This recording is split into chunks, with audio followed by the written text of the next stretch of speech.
Hi, it's Louise Platt at Spiral Bright Insight. I'm a galactic and an intuitive astrologer, and I wanted to just come on and talk a little bit about the month of October, which we are moving into as of tomorrow. So I think it's fair to say that September did not underdeliver in terms of its promise for deep transformation and letting go, and certainly with the energy of the nine, the double nine, and on three particular days in September we had the triple nine energy.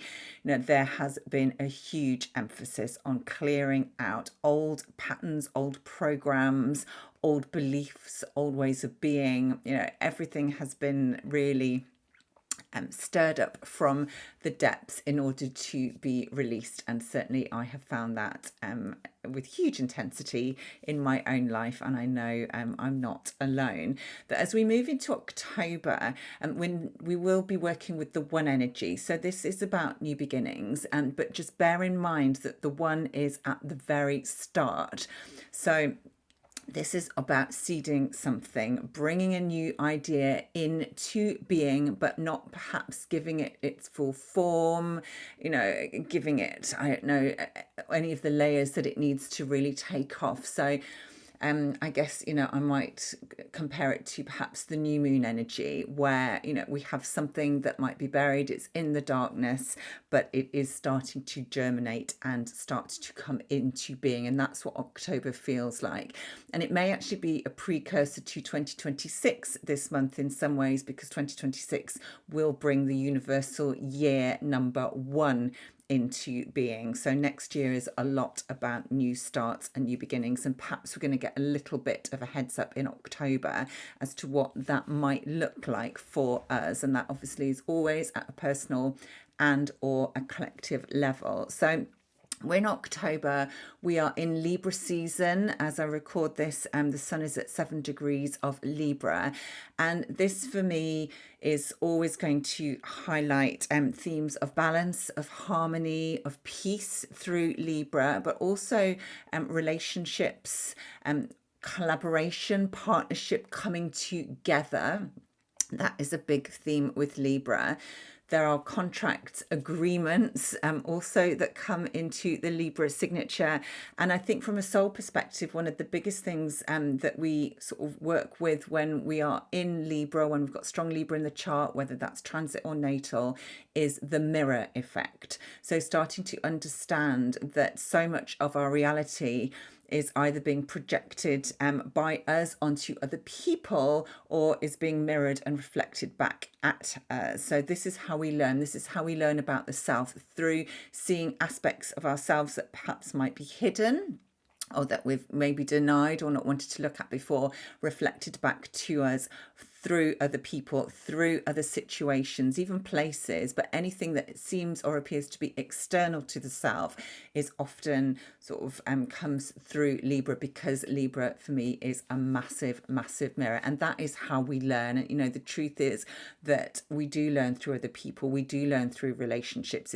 Relationships are the people that bring us the triggers, that bring us the challenges, but also the emotions, the joy, ultimately, that often, so often, huge catalysts for us to learn about the self at a much deeper level. So those are the themes that we are working with as the sun moves through Libra this month, obviously around the 22nd, 23rd of October. We will then be stepping into Scorpio season and the energy will change again. But we've got Libra for the next couple of weeks. And I'm also being shown, and if you're on my mailing list, you would have received my weekly email yesterday, my Cosmic Currents. But I did mention in there that I'm feeling a real sort of lull, almost a retreat type of energy, which is quite unfamiliar for me, because I'm someone who really, is always kind of go, go, go, needs to be busy. I've got Virgo rising, I've got Gemini midheaven, loads of ideas, lots of things happening. And there is definitely a real pulling back energetically, which I don't feel has necessarily been a conscious decision. It has just unfolded that way. It's going to give me a lot of time to focus on my other projects that maybe I haven't had time to look at. But there is definitely a kind of, yeah, coming into this middle ground. And as I was reflecting on it this morning before I came on to share and record this content, I realized that, that is very Libra in itself, because if you think about Libra being about the scales, and the balance, the scales of justice. Yes, so again, that may be another theme that is coming, to the forefront this month. But the scales are all about coming into an equilibrium, a balance. And of course, the only way you can really get to that point is by coming into the middle. And our world is so polarized. We're often being called to swing one way really far away from the center and then another, to choose sides. But Libra and the balance that is required when we're really tuning into Libra fully and embodying it is all about coming into that middle ground. And of course, in the middle, it can often feel as if there's not a lot going on. Because there's that stillness, that presence, that kind of peace that comes through. And I think that is, ironically, I feel that is perhaps what is coming through for me. And I'm reminded that it is when we come into a state of stillness and when we come into peace and full presence, and we're not sort of, busy thinking in the future, busy thinking in the past, or, even too much in the head with all the thoughts, which, thoughts are very rarely about the present moment, just by the nature of what they are and how they kind of present themselves.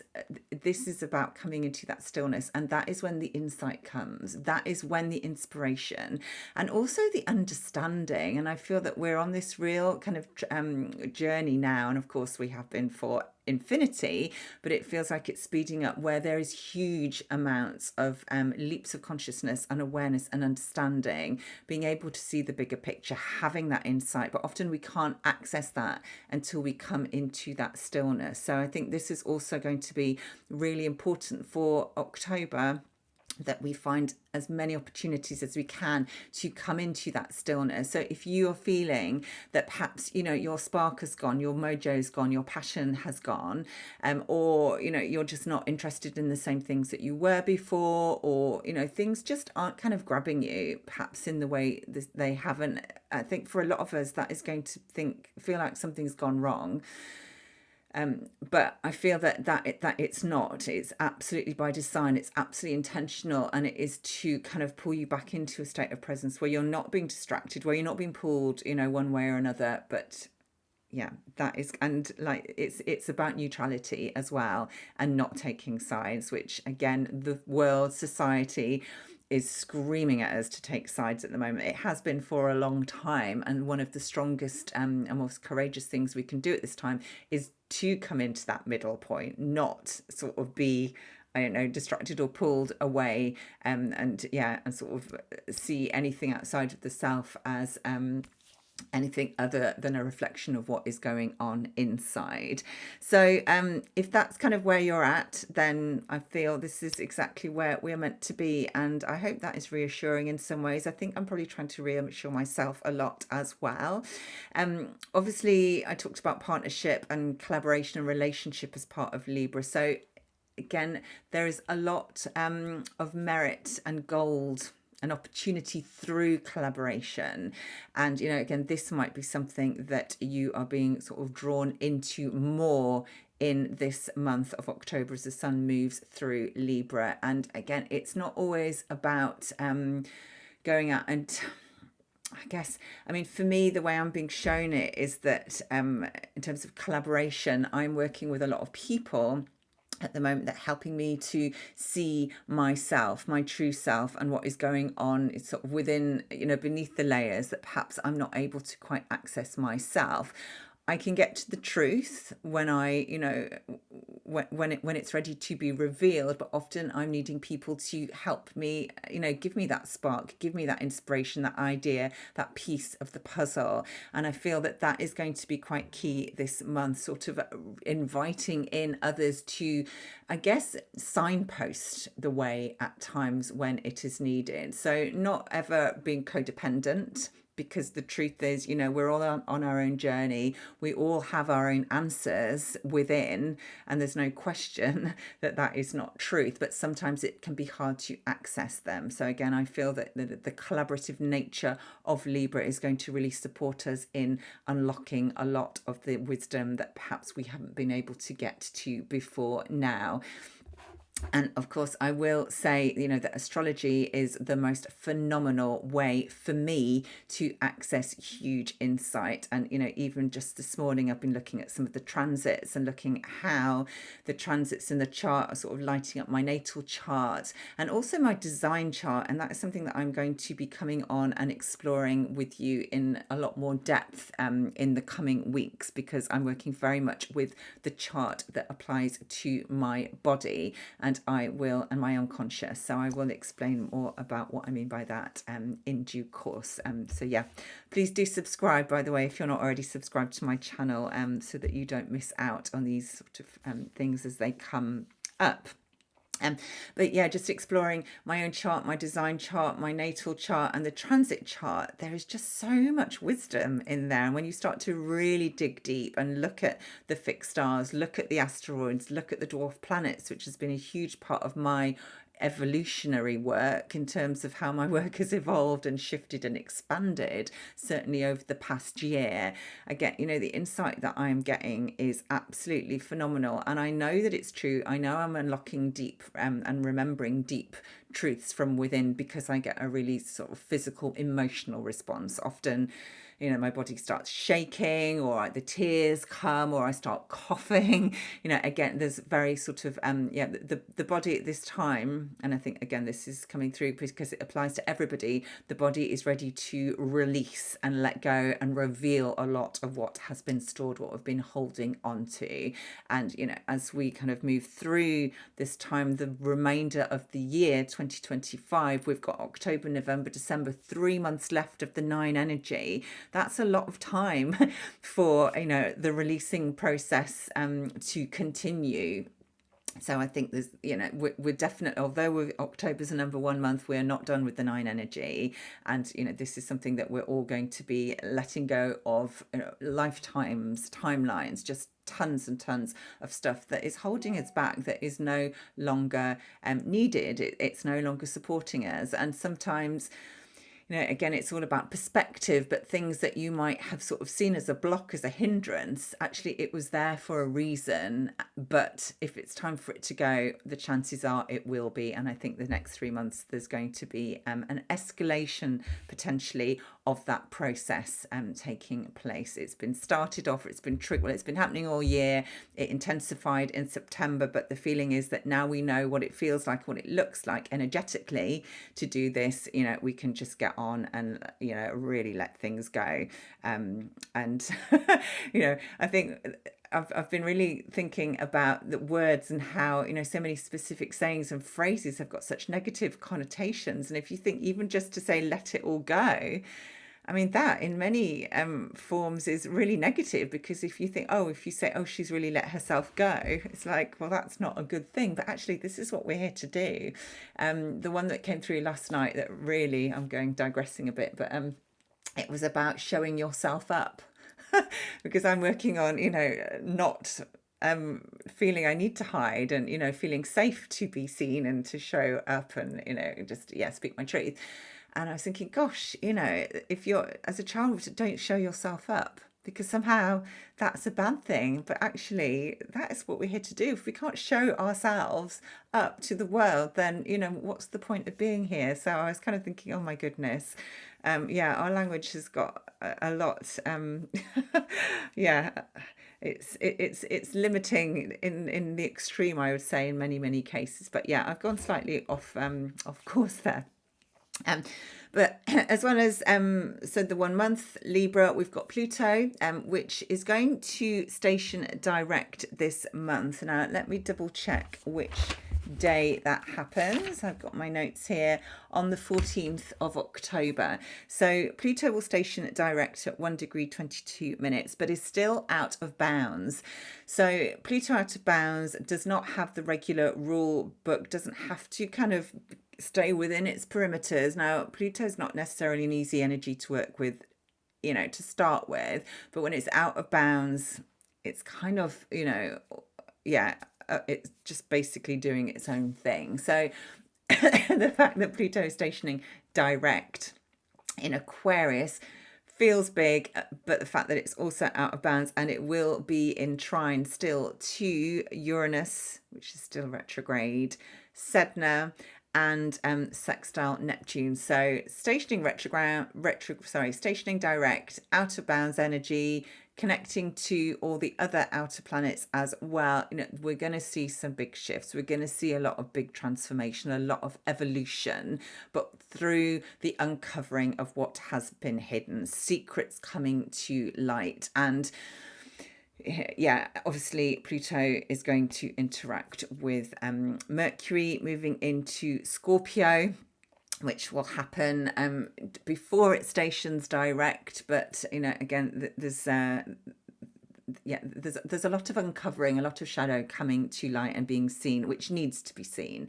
And we've been talking about this process, for what seems like forever. But again, this is another stage in the path where things might start to really, step up a gear. Neptune is going to move back. Neptune is in retrograde, so currently at 0 degrees of Aries, is going to move back into Pisces. Sit at the anaretic degree, the final degree of the entire zodiac, for sometime before moving back a little bit further.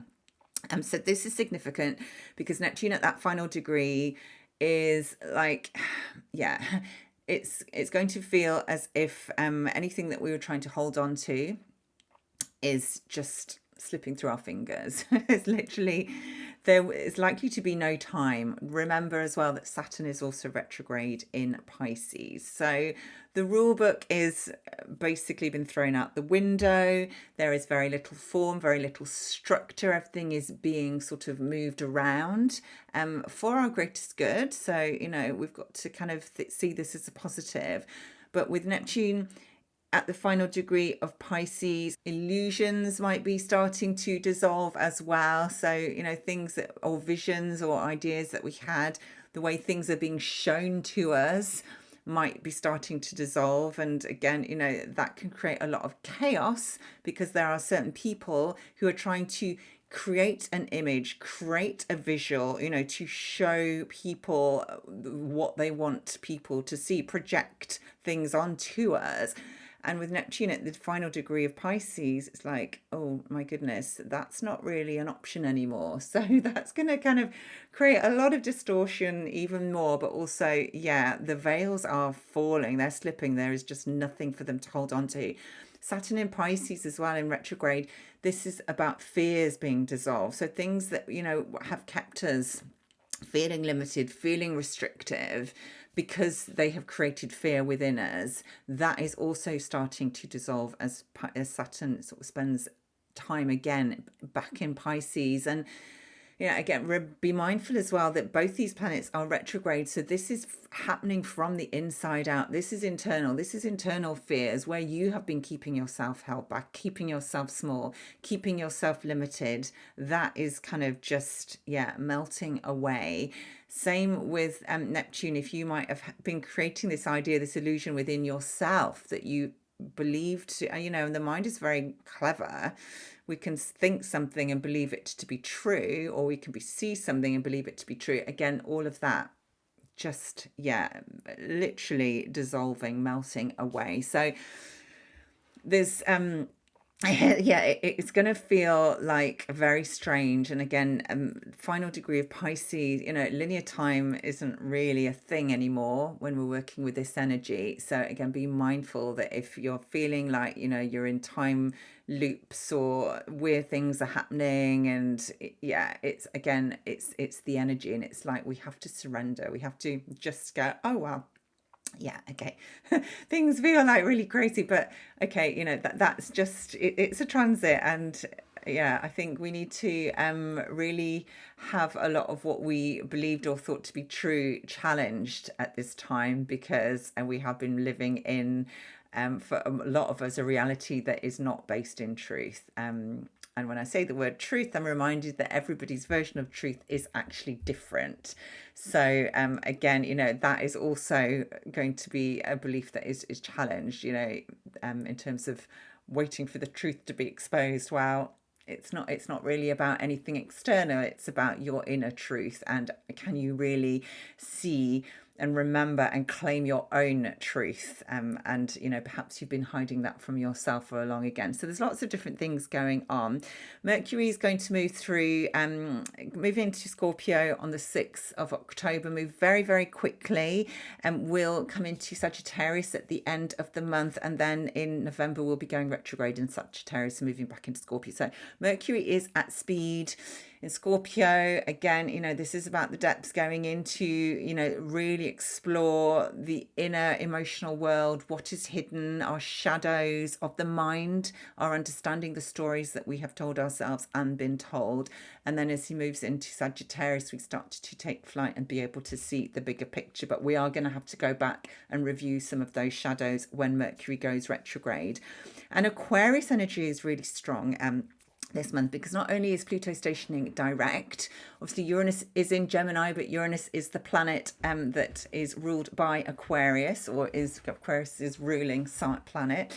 And the fact that Pluto and Uranus are going to be connecting because they're both at 1 degree of their respective air signs. This is strong Aquarian energy, and Aquarian energy is all about revolt, revolution, rebellion, standing against the status quo, choosing perhaps the more unconventional way, kind of standing up as the black sheep, because it is the black sheep, or those who are not willing to conform and go along with the way things have always been done, in order to bring through progression, bring through change, and ultimately liberation, breaking free, raising the consciousness, challenging mindsets, challenging understanding, bringing in new insights. Also with the air energy, light codes, there's huge amounts of light, which is, again, coming in to release the shadow, to shake the shadow free, so that we can feel lighter, we can feel freer. And as well as Pluto in Aquarius being strong, we've got Persephone, who is in Aquarius at this time, is going to station direct this month. Pallas is retrograde in Aquarius at this time, is going to station direct this month. Chariklo, same thing, retrograde in Aquarius, will station direct in Aquarius this month. Pluto, obviously, retrograde in Aquarius, will station direct. And then the Sphinx, which is currently in Capricorn, is going to move into Aquarius as well. So in terms of Persephone, Pallas, Chariklo, the Sphinx, these are all asteroids I've been working with for some time. They've all got their own wisdom to share with us. But the fact that they are all sort of activating the Aquarian frequency as well just feels really, really pertinent. And, as well as the kind of new ideas, there's also the galactic potential as well, because, Aquarius is very galactic in nature, and also people power. And we can see that happening, things as governments are trying to control and enforce. It's like people are starting to say, actually, no, I'm not going to go along with that. That doesn't feel aligned. It doesn't feel as if it's being done with integrity. And, I'm going to challenge it. Not for the sake of challenging it, but because with the Aquarian energy, it's like, we're having to break free from a lot of very old standing systems. And that is what the Aquarian energy is also about. So that's kind of a big deal. And we'll talk about, as we sort of move through, we'll talk about those energies. Venus will move into its home sign of Libra this month. And then we've also got our moons in full moon in Aries, and then a new moon in Libra. So those moons have also got a lot to teach us and share, and I will be doing separate videos about them as they come around. So there is a lot going on. Again, this is just very top line, sort of, what I felt was interesting. But just actually going back to the Aquarius, it's about waking up as well, which obviously Uranus is all about waking people up. But with all the Aquarian energy, Persephone in particular, it's like she's kind of, she's, yeah, about being in the underground, in the underworld. But again, she's waking up to the truth of who she is, her power, and the Sphinx is going to bring through, I think, some very deep and profound insight about the collective and about the future, and also potentially about our galactic network and our galactic tribe. So that could be very, very interesting as we move through. So I'm going to leave it there. I hope you have enjoyed what I've had to share. Please do like the video and comment if you can, because it does help YouTube with the algorithms, and sort of it gives the message to YouTube that, you know, this content is worth listening to, which I hope you feel it is. As I mentioned earlier, I do have a mailing list, so please do sign up and subscribe to that if you're not already on it, so you can receive my weekly newsletter with the heads up on the main events in astrology for the coming week. I also remind you that I have my course on unlocking the Shapley Attractor in Galactic Astrology available. The link is in the description box below, and I do have various readings as well. So thank you as always for being such a huge support, and being an audience, which allows me to come on and share this insight, and what is such such a passion for me, of mine. And I will be back very soon, sending lots of love.